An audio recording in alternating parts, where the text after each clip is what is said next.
এদিকে কাউন্সিলের টিপ মারা হয়েছিল, ধরুন একটা কোনো ধরনের অদরকারি গাছ নাই এবং কি আমরা জ্বালারও কোনো ক্ষতি হয় নাই, ধানেরও কোনো ক্ষতি হয় নাই।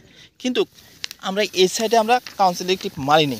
তখন এটার পার্থক্যটা তখন অল্প কত ধরনের বিভিন্ন ধরনের গাছ হয়ে আছে, এই স্পষ্ট পার্থক্য।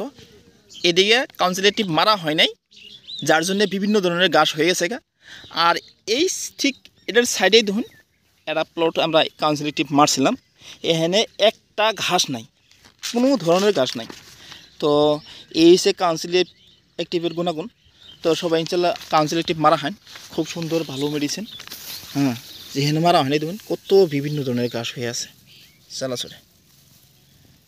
হ্যাঁ, দেখ এই যে কাউন্সিলের টিপ। তো কাউন্সিলের টিপ মারা হয় খুব সুন্দর ওষুধ। এটা বিষয়ে কোন এই যে কাউন্সিলের টিপ ওষুধ দিলাম, ওষুধটা দিয়ে আমার জ্বালা খেতে ঘাস নাই, একদম ঘাস দেন দেন ঘাস নাই গে জ্বালা খেতে ফটফটায় জ্বালা ফেলা আছে। তে আগামী দিনে কি আনে মারবেন না নাই? আগামী দিন মারবো। আমি তো বুড়ো খেতে তো মারছিলাম। বুড়ো খেতে মারছিলেন, বালা রেজাল্ট পাইছেন? বুড়ো খেতে মারছি, মানে আগে একটা কম দামি ওষুধ দিয়েছিল, মারছিলাম কাম হয় নাই।